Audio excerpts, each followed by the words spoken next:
मुत्तहिदा अरब अमारात में पाकिस्तानियों पर लगाई गई वीजा और सफरी पाबंदियों की वजूहात सामने आ गई। यूएई हुक्काम की जानिब से पाकिस्तानियों के हवाले से शिकायत का इजहार किया गया है। मीडिया रिपोर्ट्स के मुताबिक पाकिस्तानी शहरी यूएई में सियासत और एहतिजाज में मुलव्वस हैं, सोशल मीडिया और ऑनलाइन प्लेटफॉर्म्स का गलत इस्तेमाल करते हैं, इमाराती हुकूमत की पॉलिसीज पर तनकीद करते हैं, नौकरियों के ख्वाहिशमंद बाज़ पाकिस्तानी डिग्रियों की जाली तस्दीक के साथ आते हैं। कुछ पाकिस्तानी शहरियों ने जालसाजी से शनाख्ती कार्ड और पासपोर्ट में भी रद्दोबदल किया। पाकिस्तानी शहरियों का चोरी, धोखाधड़ी, भीख मांगने, जिस्म फरोशी और मनशियात में मुलव्वस होने का तनासुब दूसरे ममालिक से कहीं ज्यादा है। इससे कबल भी मुतादिद खलीजी ममालिक बशमूल सऊदी अरब, कुवैत, कतर और यूएई ने पाकिस्तानी तारकीन वतन के तर्ज अमल पर शदीद तहफ़्फ़ुज़ात का इजहार किया था। गैर मुल्कों में बसने वाले पाकिस्तानियों के रवैये और एक्शंस बिलावास्ता तौर पर मुल्क की साख को मुतासर कर रहे होते हैं। इसकी हालिया मिसाल पासपोर्ट की आलमी रैंकिंग में पाकिस्तान की मजीद तनज़्ज़ुली की सूरत में सामने आई। हेनले एंड पार्टनर्स की रिपोर्ट के मुताबिक पाकिस्तानी पासपोर्ट मजीद गिरावट का शिकार होकर दुनिया के ममालिक की सफ में 103 नंबर पर पहुंच गया है। पाकिस्तान से नीचे सिर्फ 4 ममालिक हैं, जबकि सोमालिया, नेपाल, बांग्लादेश, फलस्तीन, एथियोपिया, सूडान और लीबिया जैसे ममालिक का पासपोर्ट भी पाकिस्तान से बेहतर है। गुज़िश्ता साल के मुकाबले में इस साल पाकिस्तानी पासपोर्ट 11 दर्जे तनज़्ज़ुली का शिकार हुआ है। दुनिया भर के शहरी रोजगार, तालीम, बिजनेस और सैरो सयाहत के लिए दूसरे ममालिक में जाते हैं। बैरून मुल्क मुकीम शहरी न सिर्फ अपने मुल्क के सफ़ीर होते हैं बल्कि खतीर ज़र मुबादला भी कमाते हैं, मगर कुछ लोगों की वजह से यहाँ भी मुल्क का मुस्बत की बजाय मनफी तासुर जा रहा है।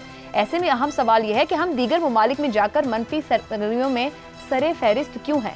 मसला माशरती रवैयों और अखलाकियात का है या हुक्काम का, जो बाहर जाने वाले अफराद की दुरुस्त स्क्रूटनी नहीं करते? और क्या पाकिस्तानी हुक्काम की जानिब से अब तक आने वाली शिकायत के अजाले के लिए कोई इक़दामात किए गए हैं? यकीनन सब ओवरसीज पाकिस्तानी ऐसा नहीं करते, मगर चंद लोग जो ये करते हैं वो इन सब के साथ साथ मुल्क की बदनामी का बायस जरूर बन रहे हैं। इसी पर सवाल रखेंगे इस तरह से। सियासत, एहतजाज में मुलव्वस, सोशल मीडिया का गलत इस्तेमाल, जाली दस्तावेजात, चोरी, धोखाधड़ी और गदागरी, बैरून मुल्क पाकिस्तानियों पर बढ़ती पाबंदियां, क्या कोई हल है? शहजाद साहब, जब हम दूसरे मुल्क में जाते हैं, अपने मुल्क के सिफारतकार होते हैं, अपने मुल्क की नुमाइंदगी करते हैं, ये हमारे पासपोर्ट के नंबर में जो गिरावट है और फिर जिस तरह की शिकायत दूसरे ममालिक मुस्तकिल पाकिस्तान हुकूमत को भेज रहे हैं, कोई हल है? किसी तरीके से इस मामले को सुधारा जा सकता है? अच्छा, चंद कुछ इसके अंदर कॉन्फ्लिक्ट है जो हमारा प्रेमाइस है उसके अंदर, यानी ओवरसीज पाकिस्तानी तो वो हैं जो कि वहाँ रिहाइश पजीर हैं। अच्छा, अब अगर उनका कोई ऐसा अमल है जो कि उस हुकूमत को पसंद नहीं है, उस रियासत को पसंद नहीं है, तो वो उनके वीज़े कैंसिल करके उनको वहाँ से वापस भिजवा सकता है, क्योंकि कोई भी वहाँ पे परमानेंट रेजिडेंट नहीं है। वहाँ पर आप वहाँ के शहरी नहीं हो सकते, आप वीज़े पे ही हैं वहाँ पे, तो आपका वीज़ा आप कैंसिल हो जाएगा, आप वापस आ जाएंगे। इसलिए ये तो मसला नहीं है कि जो वहाँ पे ऑलरेडी हैं वो क्या कर रहे हैं। जो बाकी आपने चीज़ें बताई, चोरी, धोखाधड़ी, गदागरी, जालसाजी, ये तो बदकिस्मती से पाकिस्तानियों के साथ चीज़ लगी हुई है, जहाँ पे भी हों, यहाँ पे हों या किसी और जगह पे हों। एक बात तो ये होगी। दूसरी बात, जो या लोग यहां से जाते हैं वो तो उनकी मर्जी है कि वो वीजा देते हैं तो उसके बाद जा सकते हैं।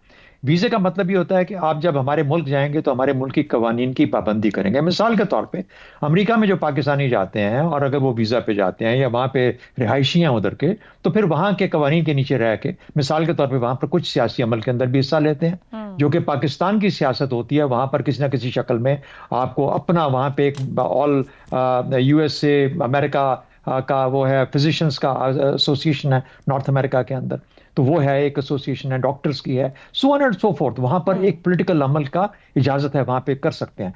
ये ममालिक इजाजत नहीं देते, परफेक्टली फाइन, उनको क्लियर कर देना चाहिए कि यहाँ पर किसी किस्म की कोई चीज आपको इजाजत नहीं मिलेगी। अच्छा, सोशल मीडिया का गलत इस्तेमाल यहाँ बैठ के हो रहा है या वहां हो रहा है, इससे तो आज तक कभी किसी मुल्क ने रोका नहीं है, यानी ये नहीं कहा कि वीजा हम नहीं देंगे, क्योंकि लेकिन चंद चीजें मैं और भी आई थिंक अंडरलाइन हमें फ्लैग करनी चाहिए।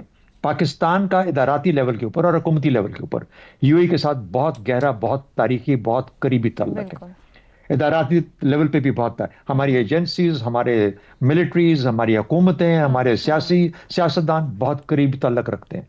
इसी तरह का एक और वाइब्रेंट ताल्लुक भारत के साथ भी है। एक सवाल, मैं चूंकि मुझे किसी अपनी ज़ाती मसरूफियत की वजह से कभी कभार दुबई जाना पड़ता है मजबूरी के तहत, तो मैं उसमें कई हमारे अपने यहाँ ये बात वहाँ पे बात हुई, यानी ऐसे लोगों को जो कि कुछ जान पहचान रखते हैं, कि क्या बैरूनी दबाव है कि पाकिस्तानियों को कम से कम तर आने दिया जाए यूएई के अंदर और ज्यादा भारतीय अब बहुत सारे लोग वहां पर जा रहे हैं। तो इसलिए ये इस वक्त बुनियाद बनाना कि पाकिस्तानी अच्छे लोग नहीं हैं इसलिए वहां नहीं जा सकते, तो मुकम्मल तौर पर मैं समझता हूं कि लघु बात है और इसको ऐसा नहीं होना चाहिए। किसी मुल्क को सिर्फ हमारे पाकिस्तानी होने की वजह से हमें दाखिले पे, आपकी मर्जी है, आप हमें एक्सेप्ट नहीं करते, आप वीजा मत दीजिए, लेकिन हमारे ऊपर इल्जामात लगा के वीजा ना देना मेरे ख्याल में ये मुनासिब अमल नहीं है। पाकिस्तानी जैसे भी हैं इंसान तो हैं और साथ ही साथ सब ऐसे नहीं है, इसलिए मेरा ख्याल है कहीं ना कहीं पे कोई थोड़ी बहुत आपको सोचना पड़ेगा अपने इन बयानात के नीचे जो जिस किस्म के बयानात सामने आए हैं कि ऐसा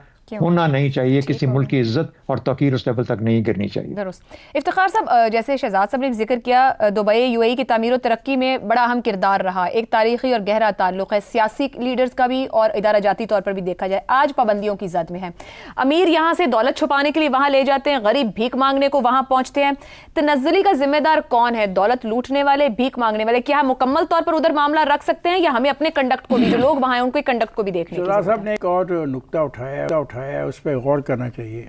वो समझते हैं कि हिंदुस्तान का इसमें हाथ है और इस पे संजीदगी से जो भी हमारे मुतल्लिका इदारे हैं अपने तौर पे भी तहकीक करें और ये जो पाबंदियां लगाई जा रही हैं इनको इस नज़र से भी देखें, मैं उनकी नज़र से ना देखें जो पाबंदियां लगा रहे हैं। ये बड़ी अहम चीज़ है, बड़ी इम्पोर्टेंट चीज़ है कि क्या वो लोग ऐसे नहीं हैं, क्या जो उस मुल्क से जाने वाले हैं वो इस किस्म की हरकतें नहीं करते? क्या वो कभी जारी दस्तावेजात पे नंबर ज्यादा पाकिस्तानी इसका जो ये हो सकता है, लेकिन ये जो नंबर ज्यादा वाला मसला है ना, जब उनके बारे में हमारे पास नंबर आएगा कि उस मुल्क के तल्लक रखने वाले कितने लोगों के ऊपर इन बुनियादों के ऊपर एक्शन लिया गया और हमारे कितने लोगों पर एक्शन लिया गया, तो फिर जो हम कंपैरेटिव स्टडी कर पाएंगे ना।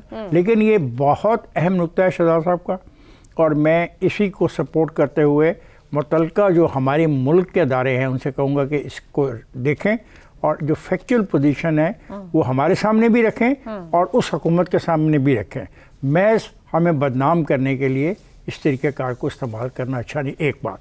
और जो इल्ज़ामात आपने बताए हैं हमें भी एहसास करना चाहिए कि उन मुल्कों में अगर इन चीज़ों पर पाबंदी है, इजाज़त नहीं है, तो हमें उन मुल्कों के पाबंदियां लगती हैं, हम वो शिकायत करते हैं, फिर हम दरख्वास्त करते हैं, वो नर्म करते हैं, हटा लेते हैं, मुस्तकिल हल नहीं। खुद हमारे सेक्रेटरी वजारत ओवरसीज पाकिस्तानी का जहाज भर भर के भिखारी जाते हैं, मतलब वो समझाते हैं, कहते हैं, शिकायत करते हैं, फिर वो नरमी कर देते हैं, बात ऐसे आके आई गई होती है। मैं ये कहना चाहूँगा कि अगर तो हम ये कर रहे हैं तो फिर जो भी उनके कवानीन हैं उसका एहतराम तो हमें करना पड़ेगा। लेकिन एक नया बात की है शहजाद साहब ने, इस बात पे भी हमें गौर करना पड़ेगा। मुमकिन है सिर्फ ये वाहिद मुल्क ऐसा ना हो और बहुत सारे ममालिक जहाँ पे पाकिस्तान के लोगों के साथ ये सलूक किया जा रहा है, तो उसको भी देखा जाए कि जो इसी किस्म के जुराइम दूसरे मुल्क के वाले कर रहे हैं उनकी तादाद क्या है। ठीक हो गया।